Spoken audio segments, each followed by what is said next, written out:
Hey guys, welcome to GeoWith Motsoko. In today's video, we are covering topography associated with horizontal strata. Before we even go to the topic, we need to know what strata means. Strata simply means layers of rock. Layers of rock.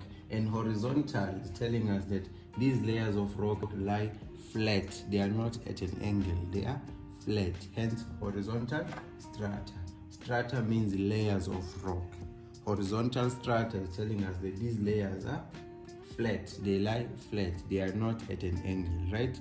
When we move on to the next topic, we'll talk about inclined or tilted strata. But for now, we're dealing with horizontal strata. Strata means layers of rock, and these layers are horizontal. They are flat. They are not at an angle, right? The plateau. Let's start by talking about the plateau. So a plateau is a flat elevated area. A flat elevated area. Here's my plateau. It is an elevated area and it is flat. Right? It's a basaltic plateau. This one is caused by lava which has cooled and solidified it at the surface, right? Remember, our outermost layer or the uppermost layer is known as the crust. We have the crust, right? Humans live above the crust. And from grade 10, you know that below the crust, you have a mantle. A mantle is made up of semi-molten material, right? So when that molten material, molten means a rock in liquid form, right? Magma. Remember, when it's below the surface, we call it rock magma. And then, because there are some cracks on our crust, this magma or this molten material is able to move from below the crust and it is exposed to the surface as lava. You can see that it is above the surface now. It is lava. Now it goes up through cracks or fissures. Cracks or fissures, right? So this molten material or this liquid rock will go through the cracks and then it will reach the surface as lava.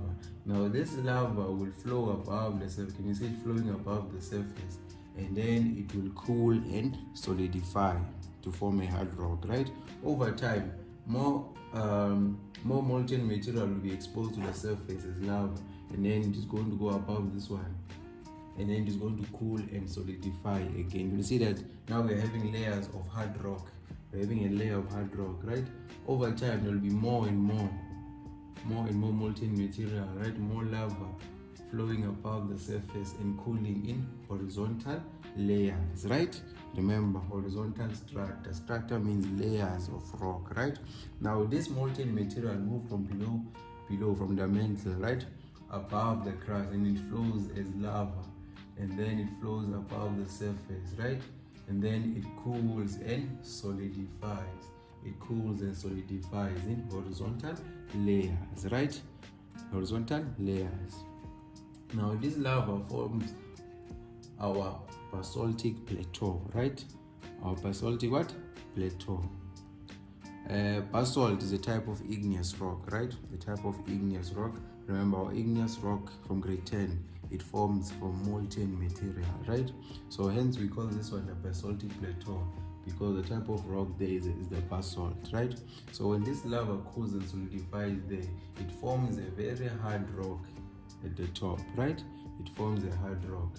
Now you can see that we have an elevated area. We have an elevated area with a flat top, right? An elevated area with a flat top. And then that area is known as the plateau. As the plateau. A plateau is defined as a flat elevated area. Okay, now since my plateau is made up of basalt, it is made up of this hard rock at the top, right? This hard rock will say that it is uniform in resistance to erosion. Remember, it's a hard rock all over here, so it is uniform, implying that it has the same resistance to erosion. However, there are going to be some weak points somewhere there. Uniform in resistance to erosion. I'm saying my plateau is uniform in its resistance to erosion, right? But now I'm telling you that there's going to be some weak points somewhere there, right? Let's say there's a weak point somewhere there, right? And then there's a river flowing right? Can you see my river? A river will start eroding at those weak points. At those weak points. Can you see? Let me just throw an arrow. You see, a river will start eroding at these weak points. Here's the river flowing there, right? Now, when a river erodes going downwards, we call this down cutting or vertical erosion. Remember, this is vertical. This line is a vertical line. So when a river erodes like this, we call it vertical erosion, or you can say it is down cutting, or it is down cutting, right? So over time, this portion where the river is eroded vertically, it will widen. It is going to widen over time. Look at this. The river will continue to erode vertically. So this gap on my plateau is going to widen and widen, right? Now look at the gap. Look at how it looks, right? There's a river flowing there, right? At the weak points of the plateau, vertical erosion is going to be dominant. Vertical erosion will be dominant over time, over millions of years. It is over millions of years. Now here, the river has cut through this landform. Now can you see that? Over millions and millions of years, more and more vertical erosion will be dominant here. The river will cut through these weak points of the plateau, right, to form steep-sided valleys. You can see these steep-sided valleys with a narrow floor. Look at the floor; it is very narrow, right? Now, these steep-sided valleys with a narrow floor. Narrow floor means that it is small at the bottom, right? Are known as my canyon. As the canyon. These are canyon landscapes. Can you see that? This is my canyon. So my canyon forms on my plateau, right? My plateau is this flat, high-lying area, right? I said that the plateau has uniform resistance to erosion, but at the weak points of this hard rock, there's going to be vertical erosion or down cutting, right? A river will open a way there, it will cut through it, it will erode vertical. Can you see that? There's a river flowing in this gap now. Here's my river, let me draw it in blue. There's the river flowing there, right? There's a river in here, there's a river flowing within this valley, right? Then this steep valley with a narrow flow is known as my canyon, as the canyon, right? And now when you speak of the canyon is characterized by having rocks which are not equal in resistance to erosion. For example, right at the top, I have a hard resistant rock. You see, this is a hard resistant rock, right? Remember, it is basaltic. So obviously, it is going to erode slower. It's going to erode slower compared to this to the underlying rock, which is a soft rock, right? This rock at the top is a hard resistant rock, or a resistant cap rock, right? This rock at the top, so it is going to erode slower. That's why it has a steeper slope. And you see this slope is steeper, right? But the underlying rock is less resistant to erosion. It is less resistant, which means that more and more erosion will happen here. That's why you can even have a slightly gentle slope on this one, right? Look at how steep this slope is. Look at how steep this scarp slope. This is my scarp slope. Look at how steep it is. Okay, so my plateau, I said my plateau is uniform in resistant to erosion. However, at the weak points, there's going to be vertical erosion. Now with my canyon, the canyon is by having unequal resistance to erosion. The hard rock, my cap rock, is obviously going to erode much slower. That's why it has a steep slope. And then the soft rock at the bottom is less resistant to erosion. Hence, it is going to have more gentle slopes, right? Okay, retreat. This landform is going to retreat backward. Look at it now. Here's the new position. Can you see it? Keeps going backwards. And this happens on both sides of the landform, right? It retreats. We call this a scarp retreat. Now, because of erosion from the sides, because of back wasting, right? Or scarp retreat. This is my scarp slope. Can you see this hard rock? Here's my hard rock right at the top.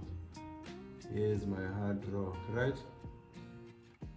Here's my hard rock.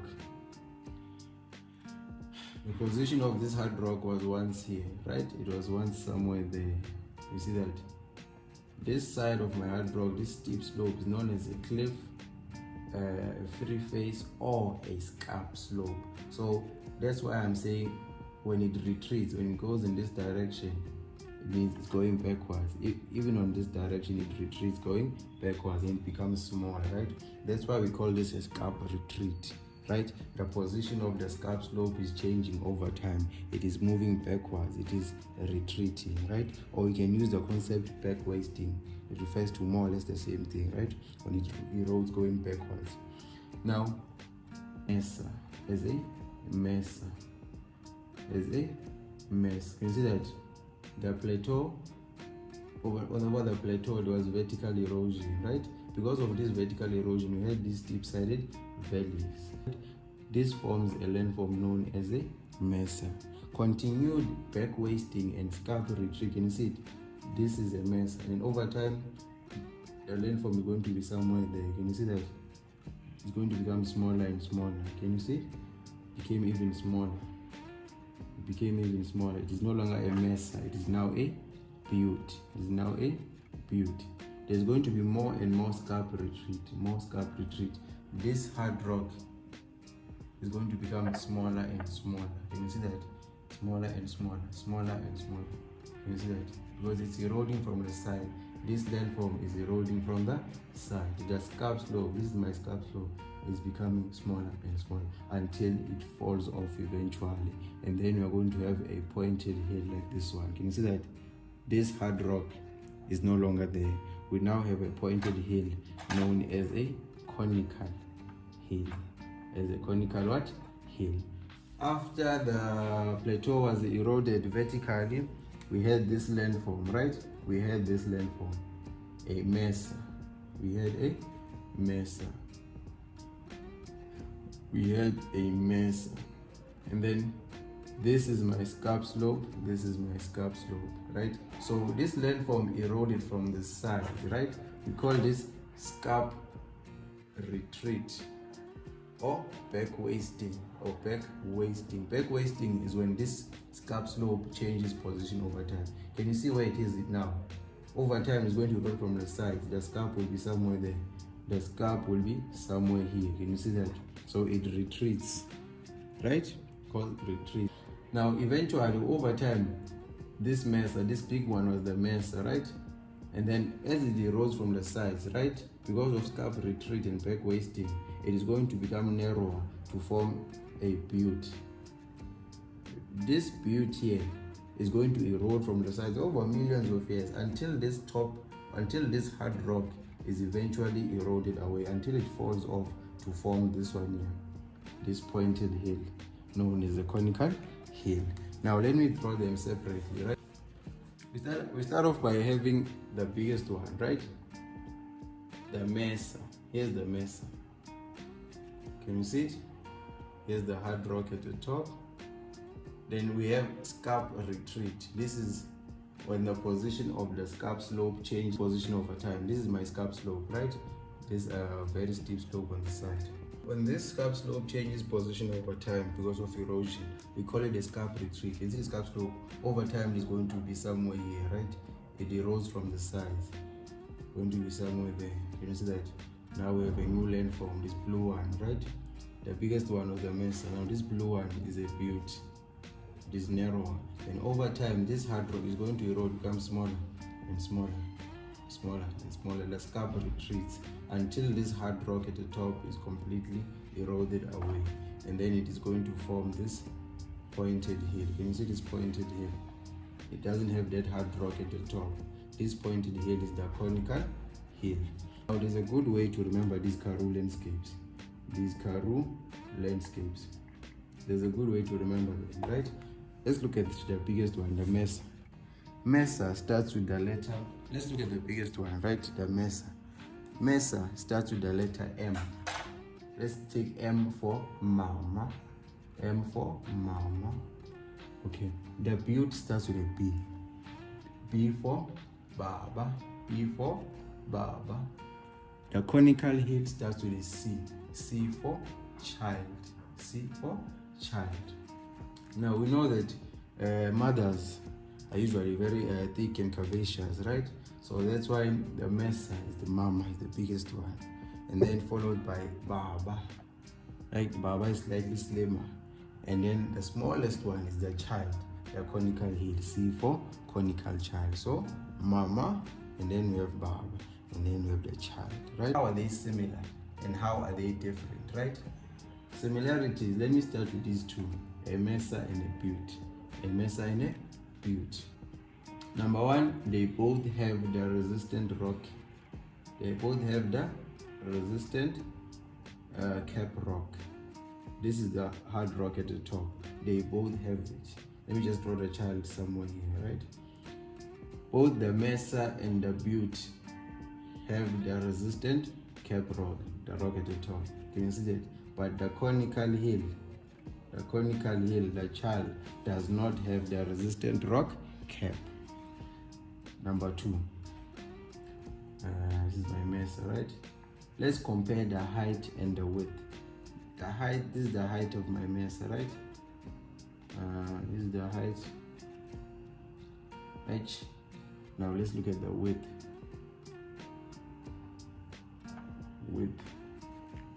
Let me go to my butte.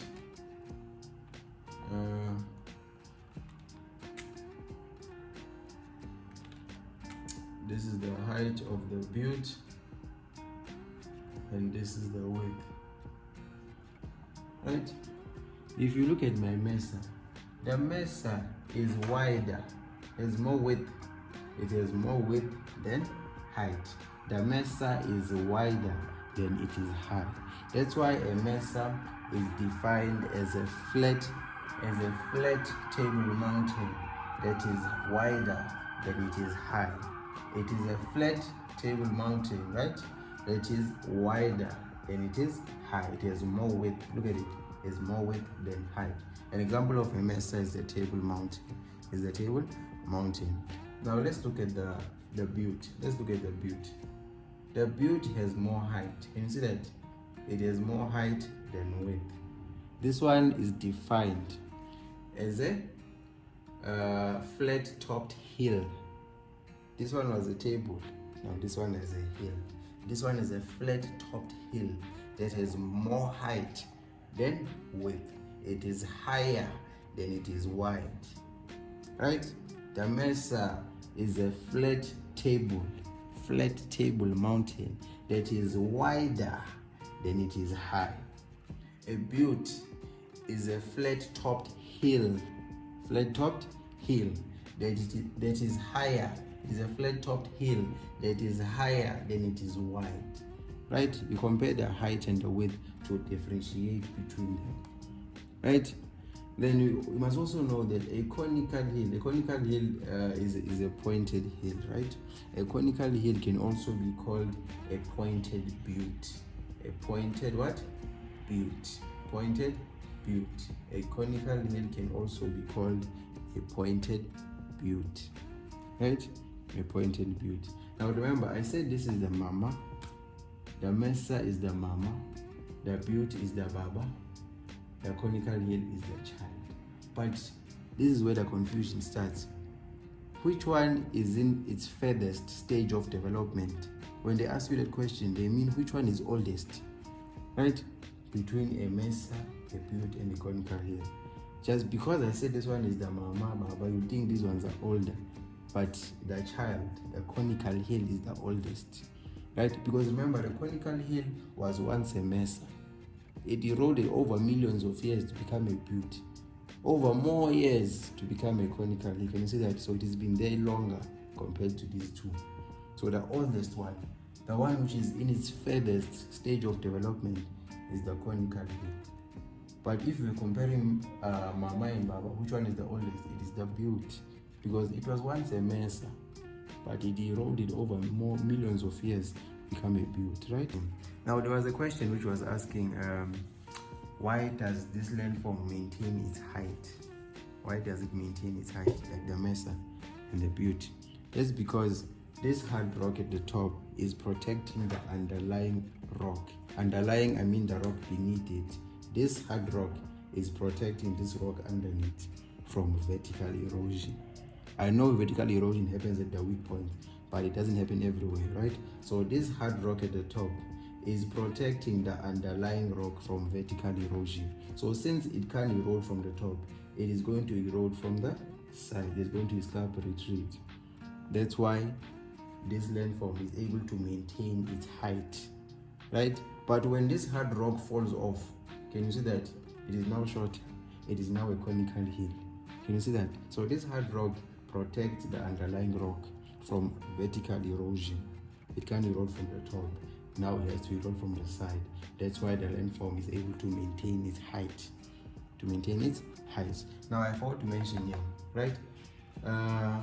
These two, the Mesa and the butte, they have all the slope elements. I'm going to make a video on slope elements. Slope elements simply means like parts of a slope. Let's look at some of them. This slope here at the top is my my cliff, my scarp slope, or my free face. Okay, but before that we have slightly convex slope at the top, known as a crest. We have the crest followed by the cliff. A cliff is the scarp slope, or you can call it the free face. Below it we have a slope known as a talus slope. And then below the talus slope we have a pediment. Right? And then this changed gradient here is known as a nick point. But I'm going to make a video where I'm giving you guys all those slope elements, right? The crest, the cliff, the talus, the pediment. Now these two, the Mesa and the butte, they have all those slope elements, but the conical hill does not have all of them, because remember, it doesn't have that hard rock at the top. So obviously it is going to miss out on some of the elements, right? So when you're differentiating, you can add that a conical hill does not have all the slope elements, right? For these landforms, you must also know what they are used for.